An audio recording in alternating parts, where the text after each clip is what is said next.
do another video because it seemed like it would be kind of silly just to have one video on my channel, like one lonely little video, so I wanted to have more than one thing.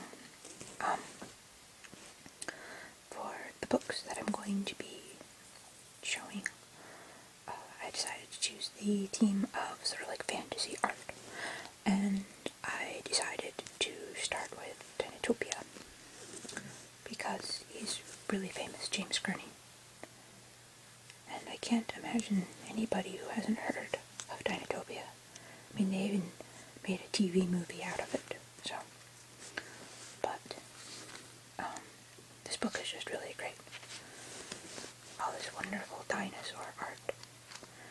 And just, there's a story. It's a story too. So, I like this kind of book because it's more than just a children's story. But it's not really a graphic novel because it's not sequential art. I kind of like, it's sort of an illustrated book for anybody, grown-ups too.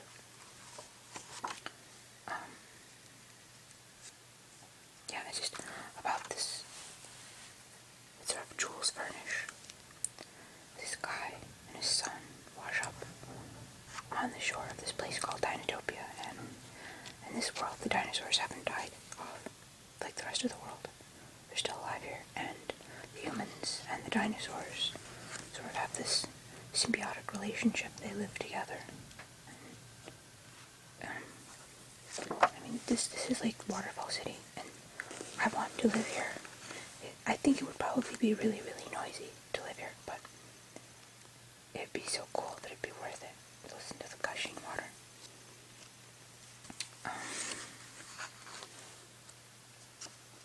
But yeah, this is one of my favorite books. I'm going to be saying that a lot, like they're all my favorites. The next one is the Arthur Spiderwick's Field Guide.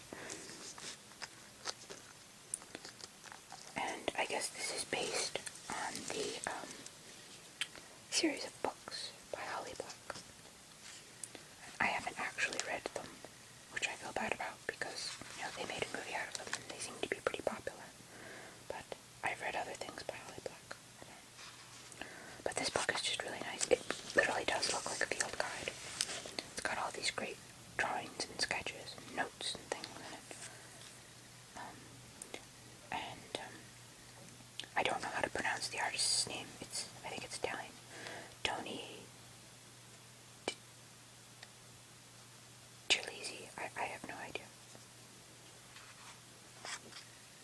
But he's actually very good. Everything is really odd and crazy and whimsical.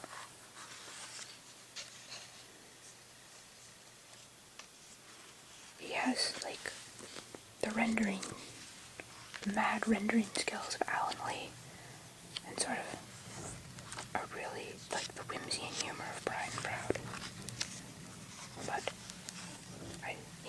he's got his own thing going on here. I don't know that any artist particularly likes to be compared to another, but I mean, there are so few really famous fantasy artists, kind of hard not to do that. But anyway, I very much like this book. And it's great, it's got this little, like, ribbon bookmark, like a real field guide. Very clever. Another book is Lady Coddington's Fairy Album. And this is just hilarious because this girl, Lady Coddington, of course, goes out and she captures fairies by taking a book and just, like, closing the book on the fairy. So you see these little fairy imprints. Apparently it doesn't hurt the fairy, but they leave, like, a print on the page. So it's just really, really cute. And there's these really funny little photographs that go along with it. Oh,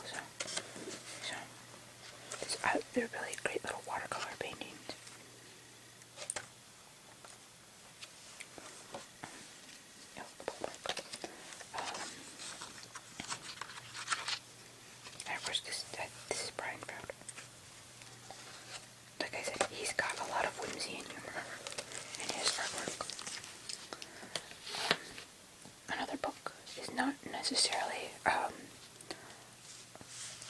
strictly fantasy art. This is more like a how-to book. And I don't generally collect fantasy how-to books because I'm not usually taken by the fantasy art. Like, sometimes it just seems very generic to me. But this art is by Stephanie Beaumanoir. And I remember, like, almost 10 years ago, going to the internet and looking at her art on her website and thinking, wow, this stuff is just really something special. So I'm absolutely thrilled that she's done a couple of these how-to books so far. I think this is her second one. She has another one out also, so try and buy them if you can, because they're really, really good. I mean, it's great to see how she makes her art. And the how-to is extremely informative, like step by step. Sometimes you'll look at these books and artists will like leave steps out and you're kind of wondering how they got from A to B. And you could have sworn there was, like, you know, an A and a half, A and 3/4 that the artist just sort of left out. But you don't feel that way with Stephanie's books. Her art is just so gorgeous. And it's in watercolor, and I like watercolor. This next book is one of the Spectrum books. Basically, it's just sort of like, they come out once a year, every single year. This is the 14th one. And it's really a collection of art. They're calling it contemporary fantastic art.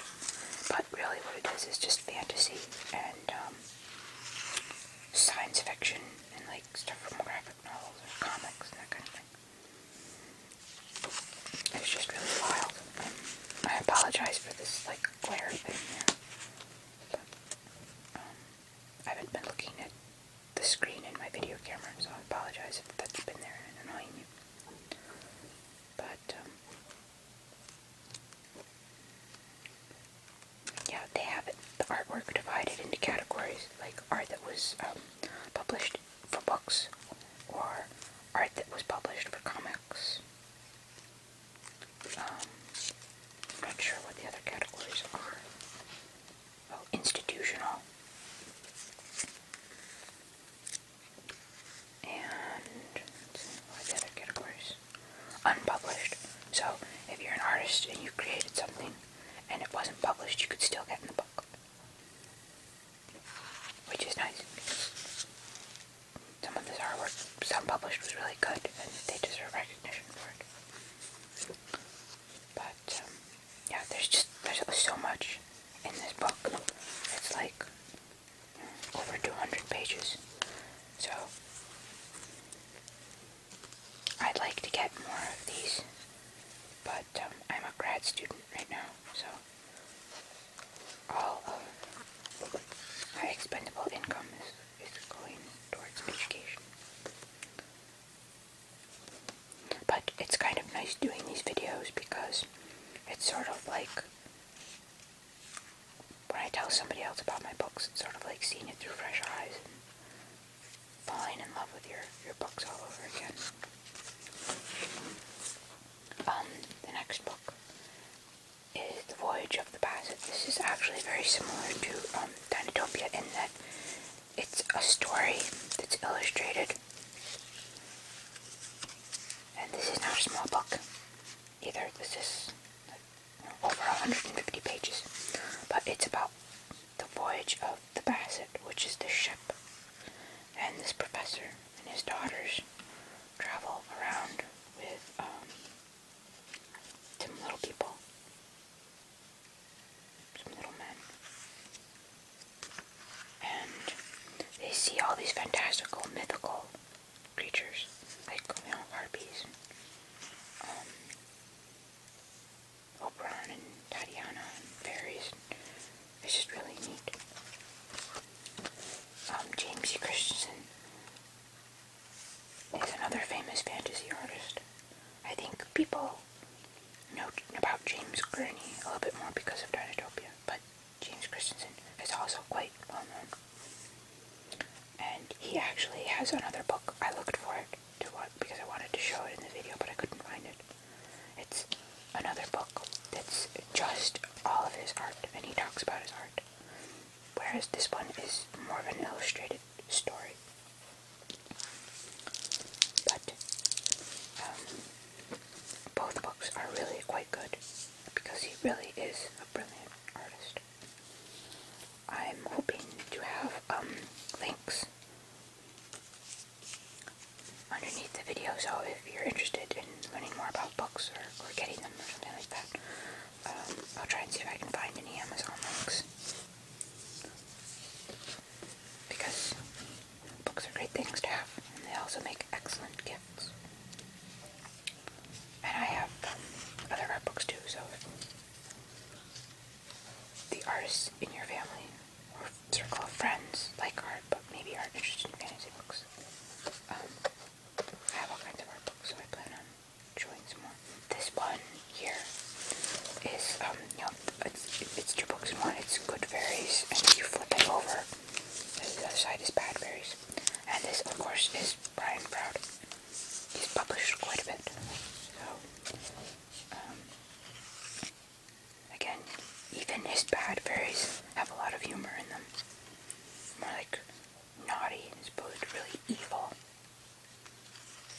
I love this one. He's so plump and cute. The yellow blurker.